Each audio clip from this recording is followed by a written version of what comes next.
Olá, pessoal! Estamos iniciando mais um vídeo da série Excludente de Ilicitude,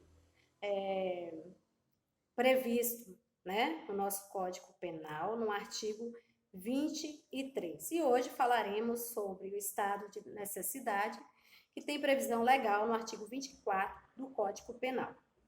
Entretanto, precisamos entender a natureza jurídica do estado de necessidade. O estado de necessidade é uma causa excludente de ilicitude, que exclui o segundo elemento do crime, no caso, a sua ilicitude. Mas em qualquer situação eu posso invocar o estado de necessidade? Não. Existem alguns requisitos, que a lei estabelece para que seja invocado o estado de necessidade. Então, o primeiro requisito é que o perigo seja um perigo atual. Eu não posso invocar o estado de necessidade por uma situação de perigo que já passou ou que ainda vai acontecer.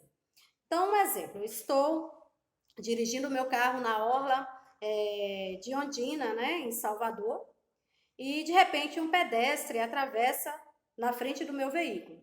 Eu instintivamente, tentando proteger a vida daquele pedestre,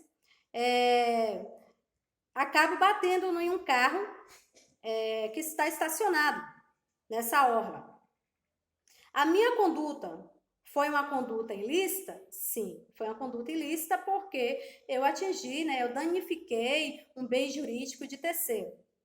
Porém, é possível invocar o estado de necessidade nessa situação porque a minha atitude, embora tenha sido ilícita a minha ação, mas foi uma ação que eu não tinha como evitar.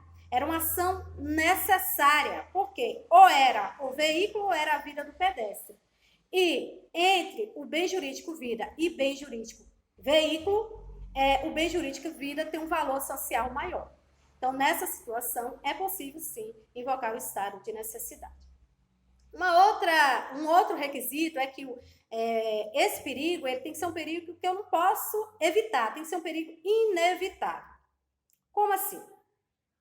É um perigo que eu não tenho uma segunda opção. Eu só tenho aquela opção ali para poder salvar o meu bem jurídico ou salvar o bem jurídico de outrem. Um exemplo, eu estou indo por uma estrada e de repente eu encontro um boi furioso que vem em minha direção. Naquele momento, eu desesperadamente, o que eu faço?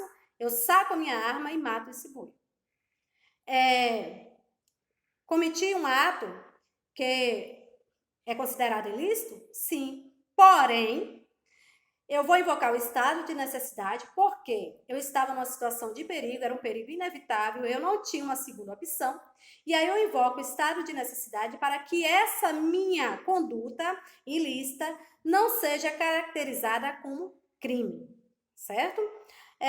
Uma outra situação que deve ser observada é que eu devo agir para tentar salvar um direito próprio ou um direito alheio, tá, gente? Eu não posso invocar um estado de necessidade sem que seja por esse motivo. Eu preciso estar ali tentando salvar um bem jurídico, ou que esse bem jurídico seja meu, ou que seja de terceiros.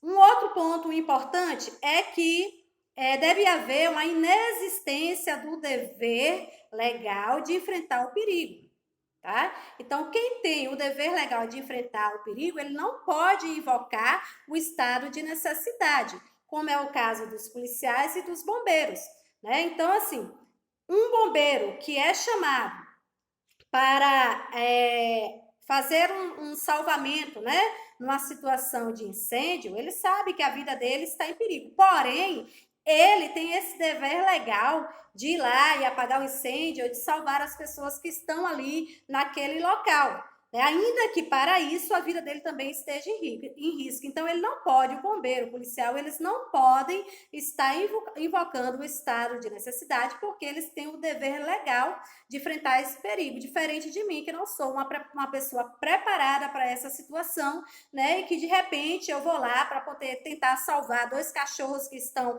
numa casa que está sendo incendiada, eu vou lá e destruo a porta, desse imóvel, provoca um dano a terceiros, mas É possível invocar o estado de necessidade para que essa minha conduta não seja considerada criminosa, porque eu agi numa situação de perigo atual. E o estado de necessidade, ele exige também que esse sacrifício, né, do bem jurídico, não ser, que vai ser, que nós vamos, no caso, praticar, né, ele não pode ser maior ou igual ao valor do bem jurídico que está sendo protegido. Tá difícil, tá complicado, não estou compreendendo, é simples. Eu não posso matar uma pessoa, cometer um homicídio, tá? E invocar, para proteger um veículo, e invocar estado de necessidade, porque o bem jurídico veículo, o valor dele social, ele é bem menor do que o bem jurídico vida, tá? Então, é necessário, sim, que o bem jurídico sacrificado tenha o seu valor inferior ao bem jurídico que vai ser protegido. Então, o bem jurídico sacrificado não pode ser maior ou igual ao valor do bem jurídico protegido. E, por último, um elemento subjetivo, né? Onde quem invoca o estado de necessidade, ele tem que ter plena consciência de que ele agiu numa situação de necessidade, numa situação de perigo. Se ele não tiver essa consciência de que ele agiu, né, sabendo que ele estava nessa condição de necessidade, ele não pode invocar o estado de necessidade. E aí eu vou citar um último exemplo, né, que é a situação de dois náufragos, né, que sua embarcação bate no iceberg, afunda e eles tem apenas um colete salva-vidas e eles entram numa guerra ali para tentar se salvar. E acaba que um dos náufragos consegue o colete e o outro morre afogado. Nessa situação, o bem jurídico tutelado, ele é de igual valor, né? São duas vidas. Então, é possível invocar o estado de necessidade nessa situação? Sim, é possível invocar, porque lá um dos requisitos é esse, que o bem jurídico sacrificado não pode ser maior ou igual ao valor do bem jurídico protegido. Nesse caso, o bem jurídico que foi sacrificado é igual o valor do bem jurídico que foi protegido. Basicamente, a ideia de estado de necessidade é essa, né? Espero que eu tenha contribuído para esclarecer algumas dúvidas, né? Para que vocês tenham um bom estudo. Então é isso, gente. Até o nosso próximo vídeo. E se vocês gostarem, dê um like lá no nosso canal.